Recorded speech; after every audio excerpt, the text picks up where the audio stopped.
Hello, today we're going to talk a little bit about elementary number theory, which is going to be about factors, multiples, remainders, prime numbers, a few little other things here. We'll start with factors and divisors. There are a lot of things to remember here, especially because this topic covers a lot of the basics in mathematics. And we're going to talk about a few of these things that are on this list. Factors, remainders, digits, divisibility, multiples, prime numbers, divisors, and place value. First of all, the factors of a number are the same as the divisors of a number. They are the positive integers that will divide evenly, which means no remainder. They divide evenly into the number, or the pairs of positive integers whose product is the number. For example, factors of 24 are 1, 2, 3, 4, 6, 8, and 12. Oh, and 24, because each one of those numbers divides evenly into 24. Our multiples of a number are the integers obtained by multiplying a number by positive integers 1, 2, 3, and so on. Think of the times table you learned when you were young. For example, multiples of 8 would be 8 times 1 is 8, 8 times 2 is 16, 8 times 3 is 24, so on and so forth. You should note at this point that multiples of 8, which would be 8, 16, 24, 32, are also multiples of 2 and multiples of 4. This is true in general. The multiples of a number will also be multiples of its factors. Let's look at this example. What is the least positive multiple of 5, 6, and 10?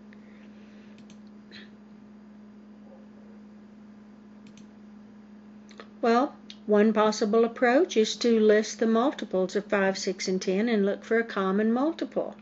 So for 5, we might have 10, 15, 20, 25, 30, all the way up. For 6, we'd have 12, 18, 24, 30, 36. And for 10, we'd have 20, 30, 40, 50, 60. And now what we're going to do is look for common multiples. So we see 30 is in each one of these sets. We see 60 is each one of these sets. And so we see that 60 is a multiple of 5, 6, and 10. But then the question asks for the least multiple, which would be 30. Because in this list up here of the answers, you see we actually have 2 of them that could possibly work. But since the question said the least positive multiple, we have to go with 30.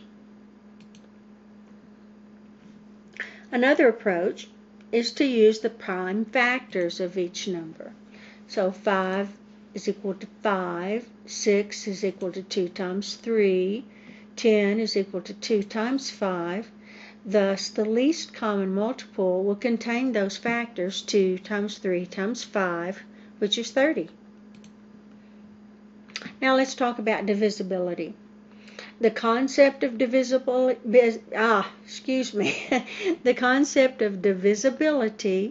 is obviously tied to division. If a number divides into another with no remainder, then we say that the first number is divisible by the second. For example, 15 is divisible by 3 because 15 divided by 3 is equal to 5 with no remainder. Now the remainder is the number left over following division and should always be less than the divisor. So here's an example. Which of the following could be the remainders when 5 consecutive positive integers are each divided by 4? Remember, it says 5 consecutive positive integers are each divided by 4. When you divide any positive integer by 4, the remainder has to be 3 or less. If you had 4 left over, then you would divide it by 4 one more time. So of course we could eliminate these two immediately because you can't have 4 as a remainder. And here we have choices B and C contain remainders larger than 3, so they must be eliminated. Choices A and E do not include all possible remainders, which is necessary since the 5 integers to be divided must be consecutive. So if they had just said maybe 3 consecutive integers, then you might get that as an answer. But if they have 5, then you've got to have all of them. Therefore, your correct answer choice would be D.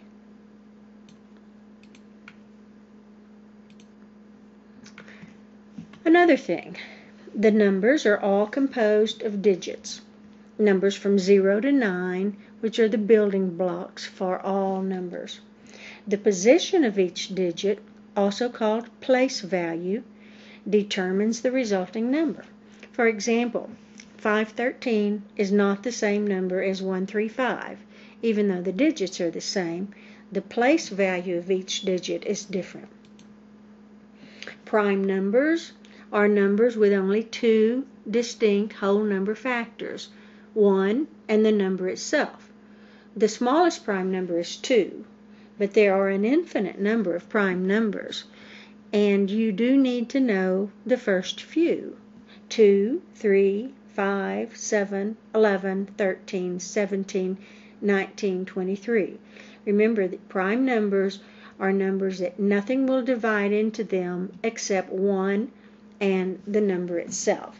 So just as an example, you take the number 11. 1 will divide into 11, and 11 will divide into 11, but no other numbers will divide into that. Here's an example. How many different 3-digit integers are possible if the hundreds digit must be 5, the tens digit must be less than 2, and the units digit must be prime? So we have some choices here. We've got a 3-digit integer. How many of them are possible if the hundreds digit is 5, the tens digit must be less than 2, and the units digit must be prime? If you consider the number of possibilities for each place value, there is only one choice for the hundreds place, which would be 5, 2 choices for the tens place, either a 0 or a 1, and 4 choices for the units place. It could be 2, 3, 5, or 7. Thus, we're going to multiply that. There was 1 choice for the first number, 2 choices for the second number, and 4 choices for the third number. We multiply all those together, and we get 8 possible integers fitting that description, which would be choice C. Of course, you could also try to list the possible numbers and then count them. So you could do this. It's just a little bit more time consuming, especially with some of the problems that the College Board is going to ask. You wouldn't have time to list them. So we want to know how these counting rules work. Here are some practice problems. First of all numbers divisible by 6 and 20 are also divisible by all of the following except. Okay, so here's what we're going to do. First of all, we're going to multiply 6 times 20, and we get 120. And then we need to go back and check all of these and see which one of these numbers will divide into 6 and 20.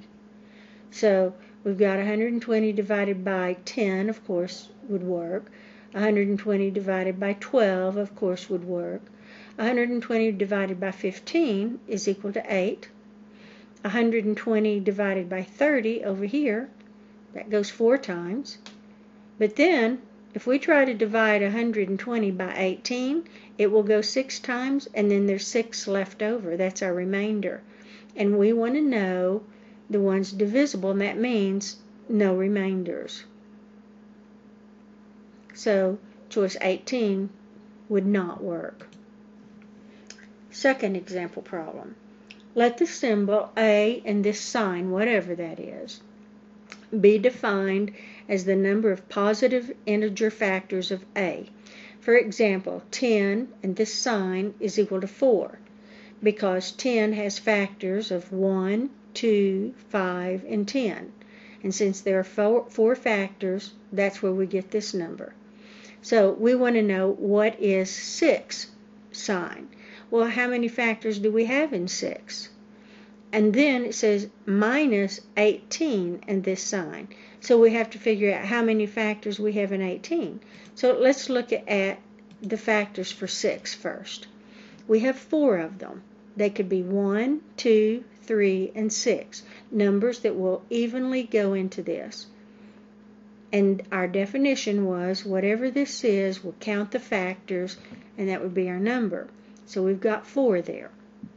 Then we do 18, and that has 6 factors. 1, 2 goes into 18 evenly, so does 3, and 6, and 9, and 18. And there are 6 of those numbers. So when we get back to our problem that says 6 sign minus 18 sign, here it is, we get actually 4 minus 6, which would be a negative 2. Choice B. Now students, these kinds of problems are called weird symbol problems. If we have not already looked at them, we have a whole section on these things.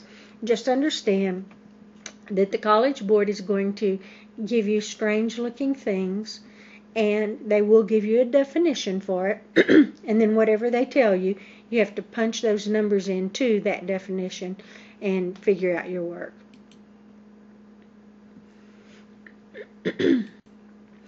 Our next problem says let R sine S, here we are with another weird symbol, be defined as the whole number remainder when R is divided by S. If K sine S is equal to 2, which means this would be the remainder if 6 were divided into some number, and this number K has to be less than 20, what is one possible value of K? So let's look at it again. We're trying to say if 6 is divided into K. Remember, here's your definition. This is defined as the whole number remainder when R is divided by S. R is divided by S. So here K is going to be divided by 6, and the remainder would be 2. So the question is, what could one possible value of K equal? And of course there could be tons of answers, but we are limiting this and saying that K has to be less than 20. So we've got 6 divided into 8 would give us 2, and we have 6 divided into 14 would be 12 with a remainder of 2. So those are 2 possible answers. Another question, if Q is the greatest prime number divisor of 46 and Z is the greatest prime number of 8, then what is the value of QZ? Here are some choices for us. We're looking for the greatest prime number divisor of 46. So if we take 46 and divide it by 2, we see we've got 23.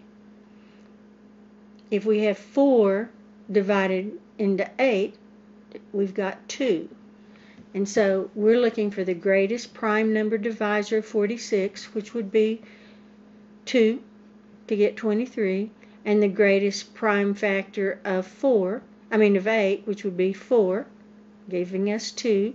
And so then they ask us what's the value of QZ. So Q would equal 23, and Z would equal 2.